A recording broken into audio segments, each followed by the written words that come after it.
एक बार समस्त वैदिक ऋषियों ने इकट्ठा होके एक विचार निर्णय करने लगे कि इन संसार में आध्यात्मिक और भौतिक दोनों संसार में सर्वश्रेष्ठ व्यक्ति कौन है जिनकी हम आराधना करें। तो सर्वसम्मति से बात आया।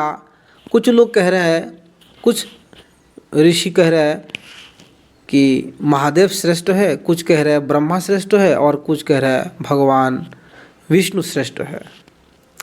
उनमें से श्रेष्ठ कौन है, सर्वश्रेष्ठ कौन है, उसका निर्णय इन लोगों के द्वारा नहीं हो रहा है।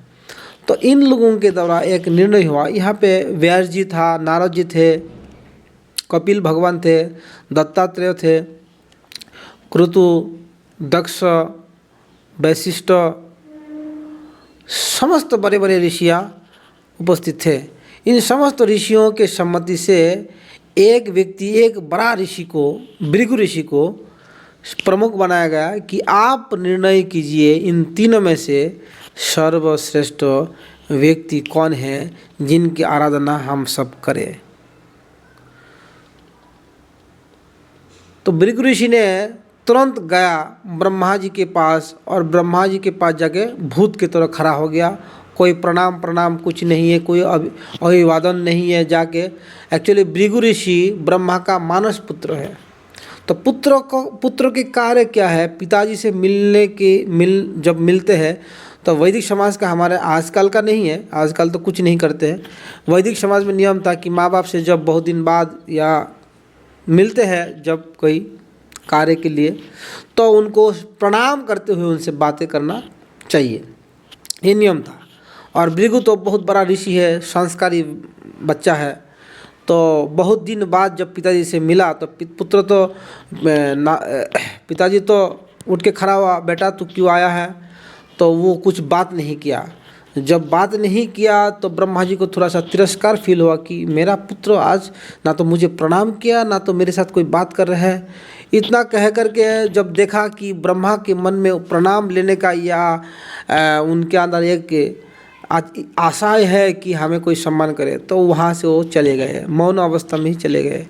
डायरेक्ट सीधा चले गया कैलाश में, जहाँ पे पार्वती जी से भृगु जी ने मुलाकात किया। तब तक महादेव जी आके भैया भैया कह करके उनको गले मिलने चाहा, लेकिन एकदम भृगु जी ने तुरंत साइड हो गया और कहा कि दूर हटो दूर हटो, गले मिलने आया यहाँ, नंगा धरंगा रहते हैं, शमशान में रहते हैं, राख लगा के ऐसा उल्टा सीधा उनको कुछ बोले हैं, भस्म लगाते हो, तुम्हारा कोई शिष्टाचार नहीं, तुम नहाते भी बहुत नहीं हो। तो इस प्रकार उनको बहुत तिरस्कार किया। तो महादेव जी को एकदम से क्रोध आ गया। एक्चुअली भाई है दोनों। सृष्टि के क्रम इस प्रकार शुरू हुआ कि ब्रह्मा जी विष्णु भगवान का नाभि से उत्पन्न हुआ और ब्रह्मा जी की भ्रू कुटी से, अर्थात क्रोध से, भ्रुकुटी से और महादेव जी की उत्पत्ति हुई। तो भाई हुआ दोनों। लेकिन ये भाई तो कुछ और ही निकला, एकदम से असम्मान पूर्वक बातें करने लगे। तब तक इस प्रकार उनको अपमान करते हुए चले गया। तब तक महादेव जी को बहुत बड़ा क्रोध आया कि उसको आज नष्ट ही कर दूंगा। उन्होंने अपना त्रिशूल उठा लिया और कहा कि मैं उसको मार डालूंगा।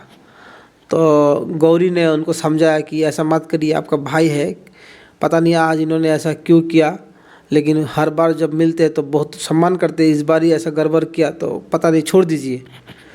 तो महादेव जी शांत हो गया, एकदम सीधा चले गया कि कहाँ, वैकुंठ लोक में भगवान लक्ष्मी जी के साथ जो है बातें कर रहे हैं अपने अंतर महल में।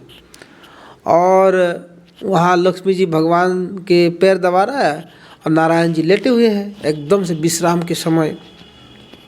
जा करके सीधा सीधा भगवान श्री विष्णु की छाती पर लात मारा है भृगु जी ने।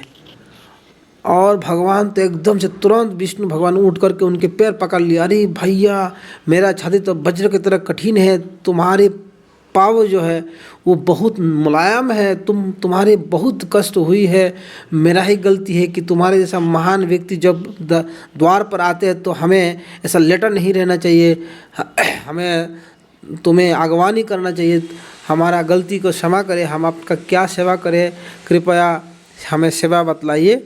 इस प्रकार विष्णु भगवान उनको बहुत सारे संतुष्टिजनक बात करके एकदम उनको खूब मतलब प्रसन्न कर लिया। लक्ष्मी जी को जरूर नाराज हुई और लक्ष्मी जी एकदम से नाराज होकर कह दिया कि तेरा भृगु वंश में जितने सारे ब्राह्मण होगा वो दरिद्र रहेंगे, मैं उनके घर पे जाने वाली नहीं हूँ। तब से भृगु वंश में एक श्राप लगे हुए थे, जो भी है वो अलग मैटर है।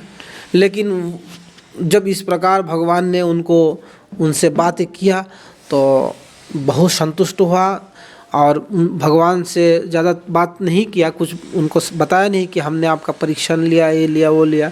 भगवान तो अंतर्यामी सब जानते हैं।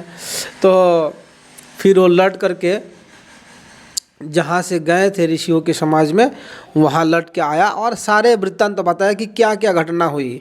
और ऋषियों को कहा कि हे भाइयों, आप ही लोग निर्णय कर लो कि हमने तो ऐसा ऐसा परीक्षा लिया, आप लोग अभी निर्णय करो इसमें से श्रेष्ठ कौन है। जिनको मैंने कुछ भी नहीं बोला वो ब्रह्मा जी फिर भी मेरे ऊपर नाराज हो गया, और जिनको मैंने कुछ बोला वो महेश मेरे ऊपर क्रोधित होकर मुझे मारने के लिए उद्यत हो गया।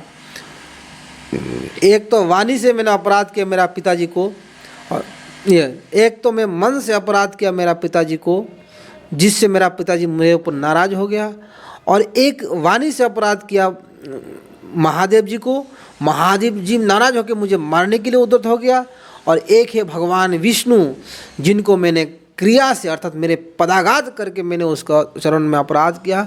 फिर भी भगवान विष्णु मुझे इस प्रकार की बात किया कि आपके चरण में दर्द हुआ, आपका चरण का चिन्ह मेरे छाती पर हमेशा बने रहेंगे। इस प्रकार जब भगवान के बात सब सुनाया है तब सबने कहा कि ना ना ना, भगवान विष्णु ही सर्वश्रेष्ठ है, वही भगवान है। तब से अभी तक भगवान विष्णु ही सर्वश्रेष्ठ के रूप में है, और ये भागवत का प्रसंग है। हरे कृष्ण।